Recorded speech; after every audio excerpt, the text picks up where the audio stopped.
जब पांडव अपनी माता कुंती के साथ वन से राजभवन में आते हैं, क्योंकि उनके पिता पांडु का देहांत हो चुका था और उनकी दूसरी माता, जो कि नकुल सहदेव की माता थी, माद्री, वह उनके साथ सती हो चुकी थी।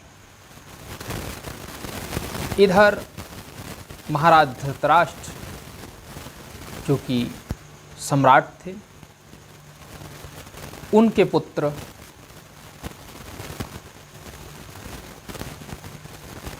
कौरव, दुर्योधन, ये सब शिक्षा ग्रहण कर रहे थे कुलगुरु कृपाचार्य के पास। कुलगुरु कृपाचार्य शिक्षा का भी प्रबंधन करते थे, शिक्षा भी देते थे, साथ ही साथ राजमहल में भी जो विचार विमर्श होता था उसके लिए उन्हें बुलाया जाता था। मित्रों, जब पांडु पुत्र पहुँचते हैं और उन्हें शिक्षा ग्रहण करने के लिए पितामह भीष्म के द्वारा भेजा जाता है कृपाचार्य जी के पास गुरुकुल में, तो धृतराष्ट्र को ये बात अंतर्मन से ही अच्छी नहीं लगती है। और जब किसी को कोई बात अच्छी नहीं लगती है, कोई नहीं चाहता है कि कोई योग्य बने, तो वह षड्यंत्र चलता रहता है। और ऐसे षड्यंत्र, जिन षड्यंत्रों पर आप उंगली भी नहीं उठा सकते हैं, और ऐसी ही स्थिति उत्पन्न होती है उन जगहों पर जहां एक के पिता जीवित होते हैं और दूसरे के पिता नहीं। ऐसे स्थानों पर पिता का होना व्यक्ति को एहसास दिलाता है कि वह क्षण जब वह अपने पिता के साथ था कितना गौरवमयी था, कितना आनंददायक था। आज कितना संघर्ष करना पड़ रहा है पिता के बिना। भले ही अपने जीवन में व्यक्ति अपने पिता को सम्मान न दे पा रहा हो, लेकिन जब पिता नहीं होता है तब उसकी कीमत व्यक्ति को समझ में आती है। इधर कौरवों के गुरु कृपाचार्य, और जब पांडव भी पहुंच जाते हैं तो कुलगुरु पांडवों को भी राजकुमारों की ही शिक्षा प्रदान करना आरंभ करते हैं। लेकिन जिस दिन पांडव पहुंचते हैं उसी दिन धृतराष्ट्र उनको राजमहल बुला लेते हैं। अब ये स्थिति थी कि राजमहल में ज़रूरत हो तो भी बुलाया जाता था, ज़रूरत ना हो तो भी बुलाया जाता था। मित्रों, यदि सारथी कह देता कि मुझे अवकाश चाहिए तो भी गुरु कृपाचार्य को बुलाया जाता, कुलगुरु को बुला करके विचार विमर्श किया जाता, जबकि ये निर्णय तो राजा स्वयं ले सकता था। लेकिन धृतराष्ट्र नहीं लेते थे, क्योंकि उनकी इच्छा थी कि पांडुपुत्रों को समुचित शिक्षा न मिल सके। इधर अधिरथ, जो कि महाराज धृतराष्ट्र के सारथी थे, वह अवकाश ग्रहण चाहते थे कि अवकाश मिल जाए उनको, सेवाएं उनकी समाप्त कर दी जाएं और वह अपने पुत्र को भी उसका प्रेम दे सकें, पिता के कर्तव्यों का भी पालन कर सकें। तो अधिरथ जब जाने को हुए तो अधिरथ का विकल्प क्या होगा, ये अधिरथ से पूछा गया पितामह भीष्म, कुलगुरु कृपाचार्य और महामंत्री विदुर के साथ महाराज धृतराष्ट्र के द्वारा। तो अधिरथ ने बताया कि महाराज, मैं अपने से योग्य और अत्यंत ही निपुण दूसरा सारथी लेकर आया हूँ। आप उसके अंदर मेरी ही छवि देखेंगे, वो मेरे जैसा ही स्वामी भक्त होगा और मुझसे कहीं अधिक विद्वान होगा। जब उसको सामने लाया जाता है तो वह सारथी संजय होता है, वही संजय जिसने संपूर्ण महाभारत का दृश्य प्रस्तुत किया महाराज धृतराष्ट्र के सामने, क्योंकि उसको दिव्य दृष्टि प्राप्त थी। इधर जब से पांडव आए थे तब से शकुनी को चैन नहीं था, और शकुनी को अगर चैन नहीं होता तो दुर्योधन को चैन कैसे हो सकता था। हालांकि गांधारी ये सब जानती थी कि शकुनी उनके वंश को नष्ट न कर दे, इसलिए गांधारी अक्सर अपने भाई और अपने पुत्र पर ही संदेह किया करती थी। इधर शकुनी के मन में एक विचार उत्पन्न हुआ कि अगर ये पांचों पांडव, जो कि अपने सबसे बड़े भ्राता युधिष्ठिर की हर आज्ञा का पालन करते हैं और ये एकत्रित रहते हैं, पांच के मिलने से पांचों गलियां जब मिलती हैं तो क्या बनती है, मुष्टिका बन जाती है, और मुष्टिका जब बन जाती है तो वह भीषण प्रहार करती है। उसको समाप्त करना ही ध्येय बन चुका था शकुनी का, और शकुनी उसके लिए जो तीर चलाता था, विष भरे तीर, वह सभी दुर्योधन के द्वारा चलवाता था। मित्रों, अब पांडवों और कौरवों में इसलिए नहीं पड़ती थी क्योंकि भीम के पास भी बल था और दुर्योधन के पास भी बल था। भीम को नियंत्रित करने के लिए युधिष्ठिर था, जबकि दुर्योधन को नियंत्रित करने के लिए कोई नहीं था। उसे इस दुनिया के बारे में कुछ भी ज्ञात नहीं था, वो तो उसी चालों पर चलता था जो शकुनी के द्वारा उसके ऊपर चलाई जाती थी। भीम और दुर्योधन के बीच स्वाभाविक वैमनस्य होना था, क्योंकि भीम से दुर्योधन जीतता नहीं था, और जब दोनों ही बलवान हैं तो जीतेगा कैसे। भीम के बारे में आपने तो सुना ही होगा, भोजन अत्यंत प्रिय था, जितना भी भोजन मिल जाए कम ही है, ज़्यादातर काम रसोइया का मिल जाए तो अति उत्तम, क्योंकि रसोइया का काम मिलते ही भीम अंतर मन से प्रसन्न हो जाते थे, क्योंकि उन्हें भोजन की सुगंध ही अत्यंत मधुर और मनभावक लगती थी। एक दिन जब गुरुकुल से वापस आए, क्योंकि शिक्षा उस समय पूर्ण नहीं हो पा रही थी और कोई अस्थायी गुरु नहीं मिल पा रहा था, कृपाचार्य जी के पास कई राजकाज के कार्य भी हुआ करते थे, इस वजह से उचित शिक्षा नहीं मिल पा रही थी। तो भीम अर्जुन को दौड़ाते हुए आ रहे हैं, अर्जुन आगे भागते जा रहे हैं, बचाओ पितामह, बचाओ पितामह, बचाओ पितामह। तो पितामह भीष्म अर्जुन को गोद में ले लेते हैं और कहते हैं, क्या बात है पुत्र अर्जुन, क्यों डरे हुए हो। तो अर्जुन बताते हैं कि भीम भैया मेरा पीछा कर रहे हैं और वह मुझको पीटेंगे ज़रूर। तो पितामह भीष्म कहते हैं, आखिर बात क्या है, क्यों भीम तुमको पीटेंगे, बताइए, कारण बताइए। तो अर्जुन कहते हैं, कारण पितामह यह है कि मैं भीम भैया की खीर खा गया हूँ। पितामह कहते हैं, तो इसमें क्या बात है ऐसी, जो भीम तुमसे बड़ा है, और जो बड़ा होता है उसके भाग को छोटा तो खा सकता है, लेकिन बड़े के पास ये अधिकार नहीं होता है कि वो छोटे के भाग को खा जाए। तब तक भीम आ जाते हैं और भीम अत्यंत क्रुद्ध होते हैं और वो कहते हैं कि पितामह इसने मेरी खीर खाई है, इसने मेरी खीर खाई है, इसे कहिए मेरी खीर दे, मेरी खीर मुझे दे। पितामह कहते हैं, अरे जब वो खा चुका है तुम्हारी खीर तो वो कहाँ से देगा, अब खीर मिलने वाली तो नहीं है, लेकिन मैं तुम्हें विश्वास दिलाता हूँ कि अगले दिन ढेर सारी खीर का प्रबंध करूँगा और सुगंधित खीर होगी, संपूर्ण मेवामिष्ठान होंगे, जो तुम्हें अत्यंत स्वादिष्ट लगती है वो तुम्हारे लिए बनवाई जाएगी। जब ऐसा आश्वासन मिल जाता है भीम को, तब वह अर्जुन को छोड़कर वापस अपने शयन कक्ष की तरफ प्रस्थान कर जाते हैं। इधर अर्जुन से पितामह कहते हैं कि हे अर्जुन, अब जाओ और तुम भी शयन करो। तो अर्जुन कहते हैं, नहीं पितामह, मैं नहीं जा सकता, क्योंकि भीम भैया इस समय अत्यंत क्रुद्ध हैं, और यदि मैं उनके पीछे पहुंचा तो वो रास्ते में ही मुझे कूट कूट कर मेरा कचूमर निकाल देंगे। तो पितामह भीष्म कहते हैं, तो फिर क्या किया जाए?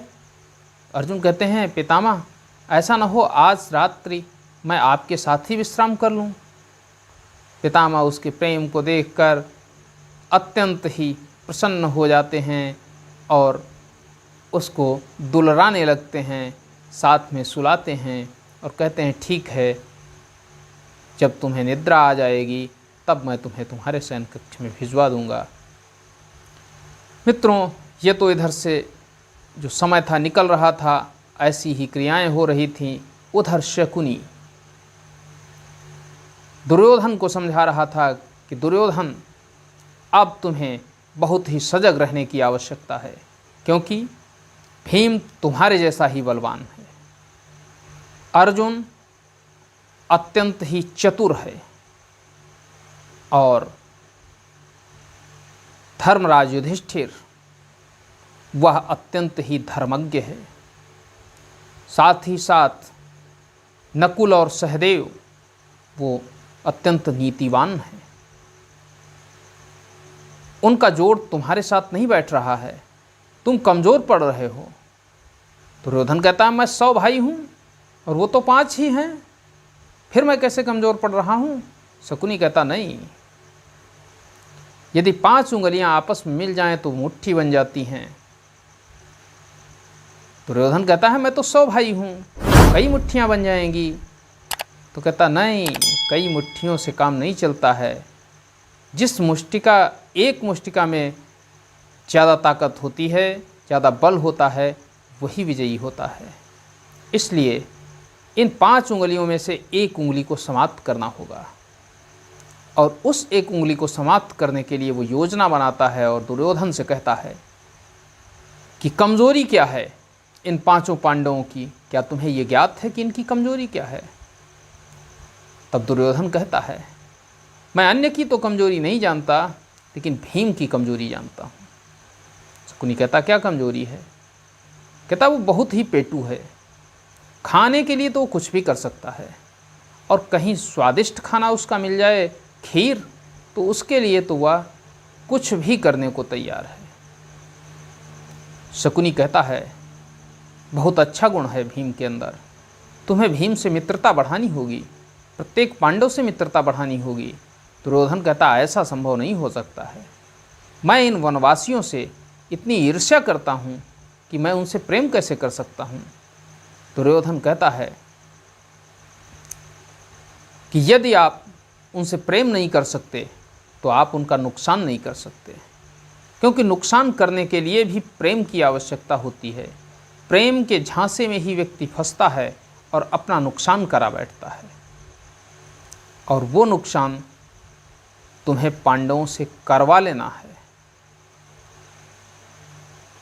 अब दुर्योधन कहता है, वो कैसे मामा? तो शकुनी कहता है कि देखिए, भीम को खीर अत्यंत प्रिय है, यदि तुम उनसे मित्रवत संबंध बनाने की ओर अपना कदम बढ़ाओगे तो स्वाभाविक है वो भी तुम्हारी तरफ आकर्षित होंगे, और इसी बीच जब तुम्हारी मित्रता हो जाए तो उसे खीर खिलाना, और खीर में जहर मिला दिया जाएगा।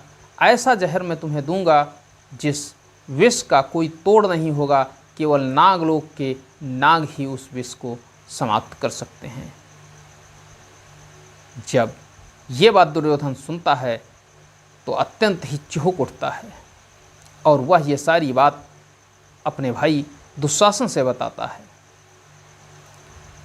क्योंकि दुशासन भी शरीर में बलवान था और दुर्योधन की प्रत्येक बात को मानता था।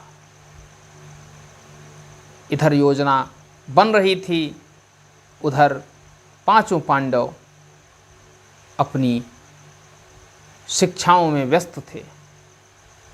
भीम सदैव ही अलग रहते थे, और आज अलग रहने का मुख्य कारण यह था कि पितामह भीष्म ने उनसे कहा था कि तुम्हारे लिए स्वादिष्ट खीर एक भगोने भर बनवाई जाएगी, लेकिन अभी तक खीर के बारे में कोई सूचना नहीं मिली थी। भीम ने तो आज सुबह से भोजन भी नहीं किया था, क्योंकि वो जानते थे कि खीर मिलने वाली है तो खीर को ही जम के खाया जाएगा, क्यों ये भोजन किया जाए। अब जब दोपहर का समय हो चुका था, खीर मिली नहीं, भीम भूख से व्याकुल थे, ऐसे में वो खेलते क्या। तो एकांत बैठ कर के भीम परेशान से दिख रहे थे। दुर्योधन को यही अवसर दिखाई दिया और दुर्योधन भीम के पास जाता है। भीम उसकी तरफ देखते भी नहीं हैं, लेकिन वह भीम के पास ही जाकर बैठ जाता है और 2 सेव निकालता है, 1 सेव भीम को देता है। अब ये समझ लीजिए, एक व्यक्ति जो भोजन के लिए इतना ज़्यादा उतावला रहता हो और उसे जब वह भूखा हो तो सेव दिखा दिया जाए, तो भला वो कैसे मान सकता था। उसका मन मानने के लिए तैयार नहीं था। तब ऐसी स्थिति में उस भीम ने दुर्योधन से वह सेव ले लिया और 1 सेव भीम और 1 सेव दुर्योधन दोनों खाने लगे। खाते खाते बात होने लगी। दुर्योधन ने कहा कि तुम मेरे भाई हो और अभी तक मैंने जो कुछ भी किया वो हमारी नासमझ थी। मैं नहीं समझ पा रहा था कि मुझे क्या करना चाहिए, क्या नहीं करना चाहिए, लेकिन अब तुम मेरे भाई हो और तुम्हें अपने भाई की तरह ही मैं प्रेम से रखना चाहता हूँ।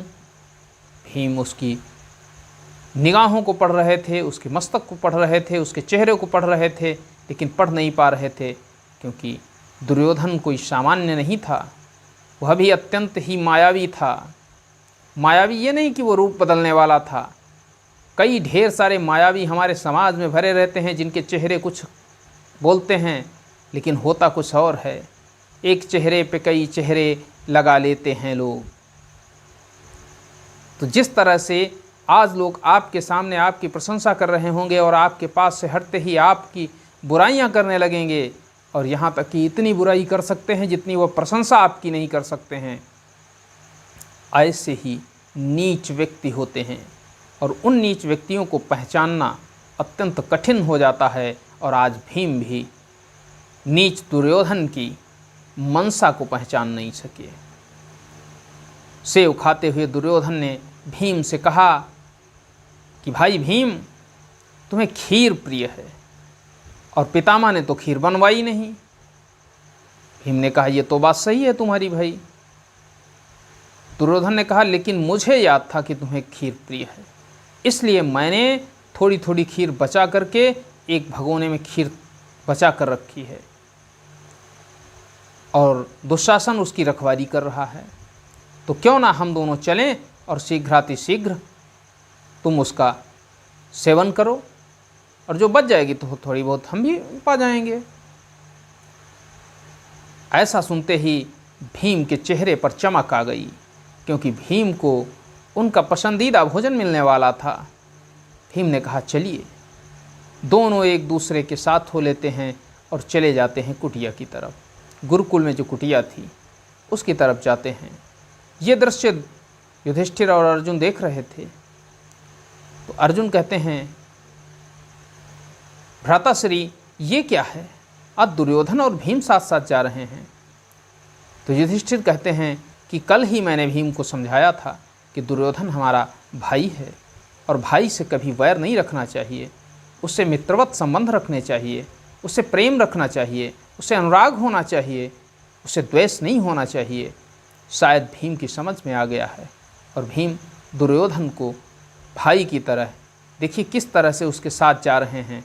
लगता है अब भविष्य में जो ये बैर भाव का बीज दोनों के बीच में बोया गया था वो समाप्त हो जाएगा और हम सब 105 भाई एक साथ मेहनत करके गुरुकुल में पढ़ेंगे। इधर भीम को लेकर के दुर्योधन कुटिया में पहुंचता है और कुटिया में एक भगोना रखा होता है, उस भगोने में खीर होती है। भीम पूरा भगोना ही उठाकर मुंह में लगा लेते हैं। अब खाने में तो माहिर ही थे, पी गए सारी खीर पी गए। तो दुर्योधन और दुशासन ने मजाक करते हुए कहा, व्यंग करते हुए कहा कि हे भ्राता भीम, कुछ मेरे लिए भी छोड़ दो, भीम ने कहा, देखो अभी इच्छा तृप्त नहीं हुई है, पी जाने दो। दुर्योधन और दुशासन ने एक दूसरे को देख करके कुटिल मुस्कान उनके चेहरों पर बिखरी, लेकिन भीम समझ नहीं पा रहे थे और भीम ने कटोरी की सारी खीर को पी लिया। जब खीर खा करके पेट आपका भर जाता है तो आपको लगता है कि 2 मिनट के लिए विश्राम कर लें, और विश्राम का मतलब होता है निद्रा। और भीम भी खीर खाकर विश्राम करने के लिए कहते हैं और वहीं पर लेट जाते हैं। लेटते ही क्योंकि उस खीर में वह भयंकर विष मिला हुआ था, इसलिए देर नहीं लगती है और भीम बेहोश हो जाते हैं। अब दुर्योधन और दुशासन दोनों ही भीम के पास जाते हैं और भीम भीम भीम भीम बार बार चिल्लाते हैं, लेकिन भीम की तरफ से कोई आवाज़ जब नहीं आती है तो वो समझ चुके होते हैं कि लगता है भीम का काम तमाम हो गया है। अब हमें इसे ठिकाने भी शीघ्र लगा देना चाहिए, क्योंकि यदि शीघ्र इसको मैंने ठिकाने नहीं लगाया तो कोई न कोई यहाँ आ सकता है, और ज्यों ही आया तो भंडा फूट जाएगा, और भंडा फूटने का मतलब है काज गिरने वाली है। ऐसा दुशासन ने कहा।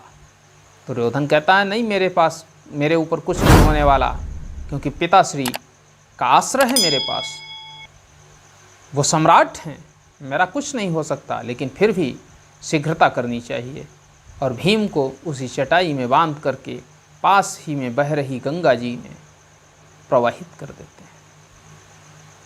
मित्रों, भीम गंगा जी में बहते जा रहे हैं। अब आप अनुमान लगा सकते हैं कि एक बेहोश बालक गंगा जी में बहता हुआ जा रहा है, लेकिन ये सारे दैवीय योग थे, क्योंकि भीम भी पवन पुत्र थे, पवन देवता के पुत्र थे। इसलिए भीम इतनी जल्द समाप्त नहीं हो सकते थे, क्योंकि भीम के द्वारा उस समय के असंख्य असुरों का समापन करना था, उनको यमलोक पहुंचाना था।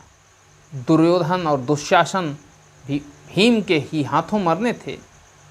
भीम बहते बहते बहते बहते नागलोक पहुंच गए, और ज्यों ही उन्होंने नागलोक की सीमा में प्रवेश किया, त्यों ही पहरे पर खड़े हुए नागों ने उनके ऊपर अटैक कर दिया, और उनका हमला, उनका आक्रमण इतना भीषण था कि तुरंत ही भीम को कई सारे नागों ने डस लिया।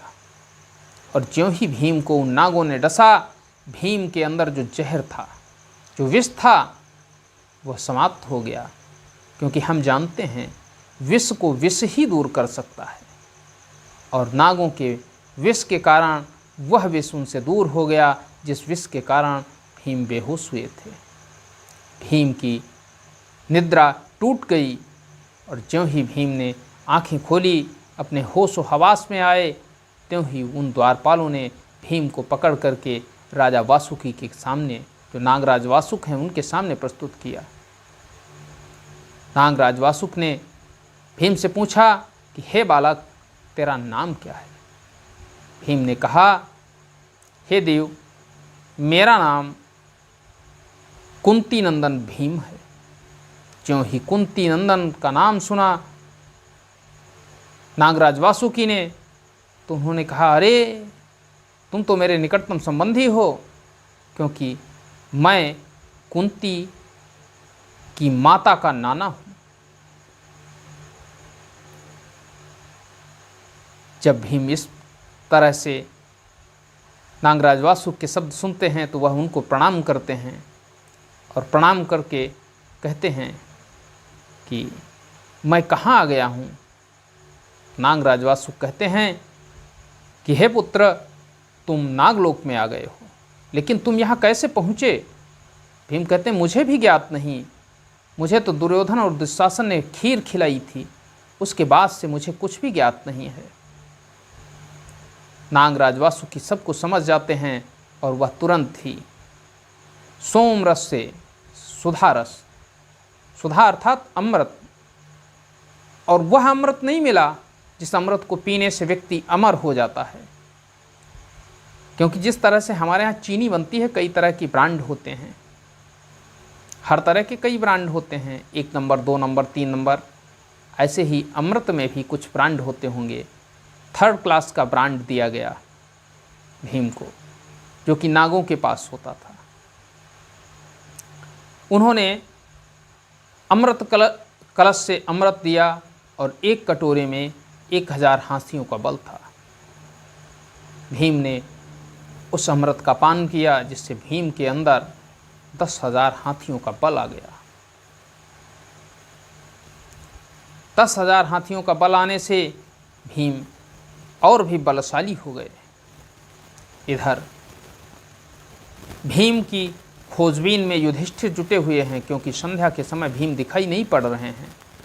युधिष्ठिर परेशान हैं। अर्जुन, नकुल, सहदेव सारे लोग ढूंढ रहे हैं। दुर्योधन अपने मामा शकुनी को पहले से ही बता रहा है, मामा हमारी योजना सफल हुई, हमने 5 पांडवों में से 1 उंगली काट दी, अब वो मुट्ठी कभी नहीं बन सकते। शकुनी भी अत्यंत प्रसन्न होता है, क्योंकि शकुनी की चाल सफल हो गई थी। मित्रों, देखिए, वो बालक जिनके पिता कभी सम्राट हुआ करते थे, जिनके पिता आज नहीं हैं, वो वन में विचरण कर रहे थे, जब राजमहल में आते हैं, जबकि राजमहल पर संपूर्ण अधिकार उनका ही है। फिर भी आज उनके साथ क्या स्थिति उत्पन्न हो रही थी। बेचारे अपने भाई भीम को ढूंढ रहे हैं, भीम कहीं दिखाई नहीं देते हैं, परेशान हो जाते हैं और संध्या के समय वापस राजमहल की तरफ आते हैं और ऐसी सूचना माता कुंती को देते हैं। माता कुंती अत्यंत ही व्याकुल हो जाती हैं, रुदन करने लगती हैं। पुत्र पुत्र होता है। मित्रों, पुत्र का सबसे ज़्यादा अगर दर्द किसी को होता है पुत्र के ना होने का, तो माता को ही होता है, क्योंकि माता का ही प्रेम निस्वार्थ प्रेम होता है। पितामह भीष्म को जब इसकी जानकारी मिलती है तो वह तुरंत ही भीम को ढूंढवाने के लिए सैनिक भेजते हैं। धृतराष्ट्र भी चिंतित हो जाते हैं, गांधारी भी चिंतित हैं कि आखिर भीम गए कहाँ, हुआ क्या भीम के साथ। तब युधिष्ठिर बताते हैं कि दुर्योधन और भीम साथ साथ गए थे। जब दुर्योधन से पूछा जाता है कि तुम्हारे साथ भीम गए थे, तो दुर्योधन कहता हाँ गए जरूर हमारे साथ थे, लेकिन कुछ समय के बाद वह तुरंत ही निकल आए और उन्होंने कहा मुझे भ्राता युधिष्ठिर से मिलना है, और फिर दोबारा मुझे नहीं मिले। तब से मुझे भी पता नहीं वो कहाँ गए। अब दुर्योधन को भी कुछ नहीं कह सकता था कोई, क्योंकि किसी के पास कोई प्रमाण नहीं था। उधर जब नागराज वासुक को यह पता चलता है कि दुर्योधन की ये चाल है और इसको विष दिया गया है, क्योंकि ज्यों ही मेरे सर्पों ने इसे डसा है त्यों ही यह जागृत अवस्था में आ गया है, इसका मतलब है इसे विष दिया गया था। नागराज वासुकी तुरंत ही भीम को हस्तिनापुर के लिए भेज देते हैं और शीघ्र ही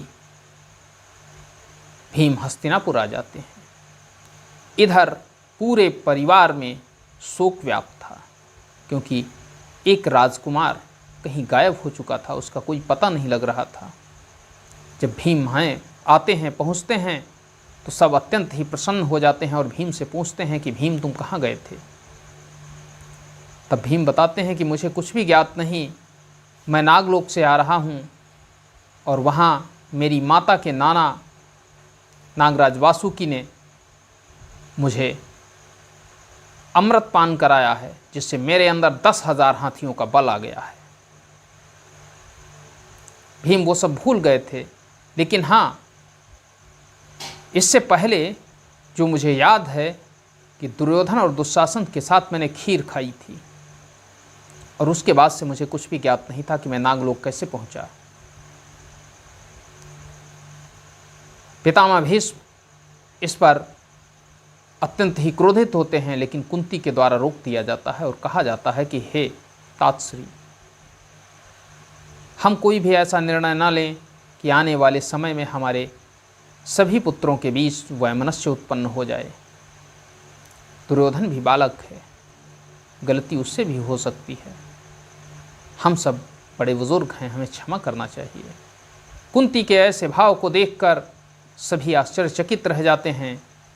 वाह कुंती, यदि माता इस तरह की है तो स्वाभाविक है पुत्र कितने गुणवान होंगे। और वास्तव में माता कुंती ने जो पुत्र दिए थे वो गुणवान भी थे, बलवान भी थे, नीतिवान भी थे और दिग्विजयी सम्राट भी हुए। मित्रों, इस तरह से मैंने आपको आज बताया कि भीम को किस तरह से दुर्योधन ने विष दिया था। अगले दिन अगली कहानी के साथ हम आपसे मिलते हैं कि भीम का हिडिंबा के साथ विवाह कैसे हुआ। हम उसकी भी कहानी आपको सुनाते हैं। आज के लिए बस इतना ही। वीडियो को लाइक करें, चैनल को सब्सक्राइब करें, साथ ही साथ वीडियो को शेयर भी करें और कमेंट भी करें, क्योंकि आपके कमेंट करने से मुझे सुधार करने का अवसर मिलता है। जय हिंद, जय भारत, नमस्कार मित्रों।